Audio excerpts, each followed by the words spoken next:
Assalamualaikum dan salam sejahtera saya ucapkan kepada guru mata pelajaran Bahasa Melayu Kerjaya Perniagaan LMBD 2203 iaitu Encik Muhammad Senu bin Awang serta penonton-penonton sekalian.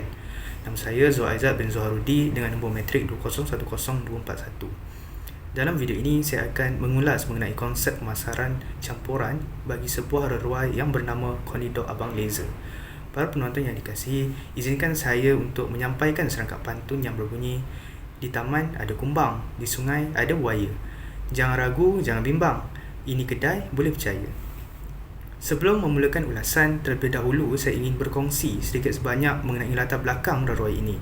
Reruai Konidor ini telah dibuka semenjak 2020 iaitu setelah 6 bulan pengasasnya tidak dapat membuka kilang disebabkan oleh Perintah Kawalan Pergerakan PKP.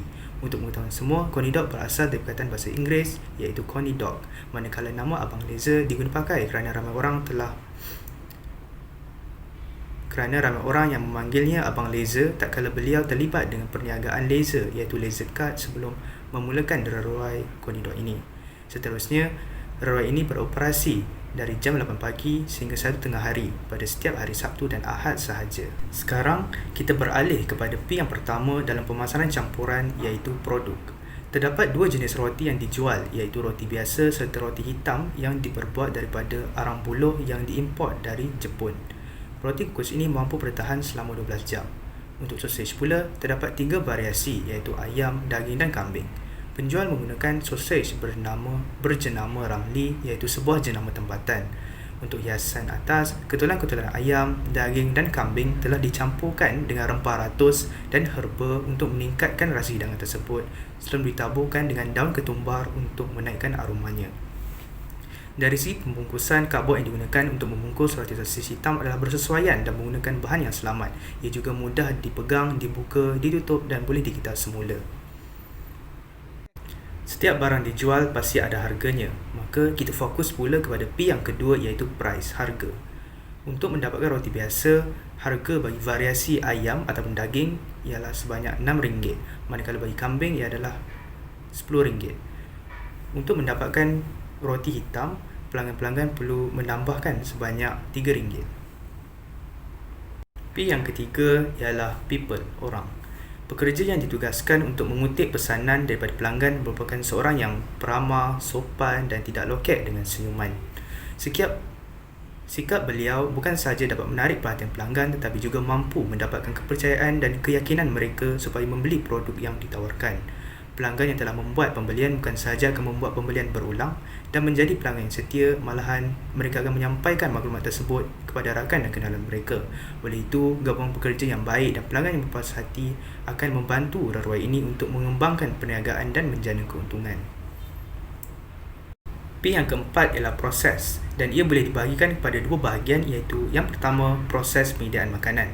Pekerja yang mengendalikan bahan mentah dan memprosesnya dilihat cekap dalam bekerja. Selain itu, mereka amat menjaga kualiti kebersihan makanan kerana memakai sarung tangan sewaktu mengendalikan produk mereka. Proses penyediaan Konidor ini meminimumkan penggunaan minyak masak kerana hanya hiasan atas yang dimasak menggunakan minyak, manakala roti dan sausage pula dikukus sehingga masak sepenuhnya. Bahagian yang kedua ialah proses pengambilan pesanan. Pelanggan akan membuat pesanan kepada jurujual dan jurujual tersebut akan terus mengumpulkan sausage dan roti yang telah dikukus serta hiasan atas yang telah sedia digoreng dan ditaburkan sebelum memasukkannya ke dalam bungkusan. Proses ini kelihatan agak lancar dan pelanggan tidak perlu menunggu lama untuk mendapatkan produk yang dipesan. P yang kelima ialah place, tempat. Reruai ini berada di lokasi yang strategik iaitu berdekatan dengan stesen minyak BHP dan Caltex serta Klinik City. Oleh itu, pelanggan-pelanggan yang singgah di stesen minyak dapat menyedari kehadiran reruai ini dan seterusnya melakukan pembelian. Selain itu, lokasinya di Taman Melawati adalah berhampiran dengan Wang Semaju, Sentul, Batu Caves dan Gombak yang berpenduduk ramai. Pemilihan tempat yang strategik akan membolehkan Abang Konidor untuk menembusi pasaran yang lebih besar, meningkatkan jualan dan memaksimumkan keuntungan. P yang keenam ialah promosi. Antara teknik promosi yang digunakan oleh reruai ini ialah pengiklanan. Hal ini dapat dilihat pada papan besar yang diletakkan di hadapan gerai serta di media sosial mereka. Selain itu, mereka menghadkan penjualan roti sausage hitam kepada 20 hingga 30 biji sahaja sehari, manakala sausage kambing pula hanya 50 biji sehari. Barangan yang terhad secara tidak langsung menggesa agar pelanggan membelinya sebelum habis dijual. Seterusnya, penjual juga memberikan hadiah percuma kepada pelanggan yang membeli set 8 biji Conidog, iaitu satu papan kayu yang mengandungi kata-kata hikmah. Yang terakhir ialah persekitaran fizikal. Susunan atur dalaman bagi reruai ini mempunyai ruangan untuk menjemur makan dan minum. Seterusnya, memberikan keselesaan kepada para pelanggan untuk menikmati produk mereka. Kesimpulannya, reruai koridor Abang Laser menitik beratkan konsep pemasaran campuran, iaitu produk yang unik dan berkualiti, harga yang berpatutan, tempat yang strategik serta menggunakan teknik-teknik promosi seperti pengiklanan dan hadiah percuma. Selain itu, jurujual yang melayan pelanggan ialah seorang yang beramah, ceria dan sopan. Seterusnya, proses pengambilan pesanan dan penyediaan makanan yang efisien di samping persekitaran fizikal yang kondusif untuk pelanggan. Oleh itu, reruai ini berpotensi besar untuk terus berkembang dan mengembangkan sayapnya ke persada antarabangsa. Kita seharusnya ingat bahawa perniagaan Conidog Abang Laser ini lahir setelah pengasasnya mengalami kesukaran untuk meneruskan perniagaan laser cut sewaktu PKP tatkala COVID-19. Perkara ini menunjukkan bahawa di sebalik setiap kesukaran pasti ada hikmah di sebaliknya. Selain itu, kita perlu tangkas dalam mencari jalan untuk memperbaiki hidup kita seperti mana yang dilakukan oleh Abang Conidog. Setakat di sini sahaja perkongsian saya dalam video kali ini.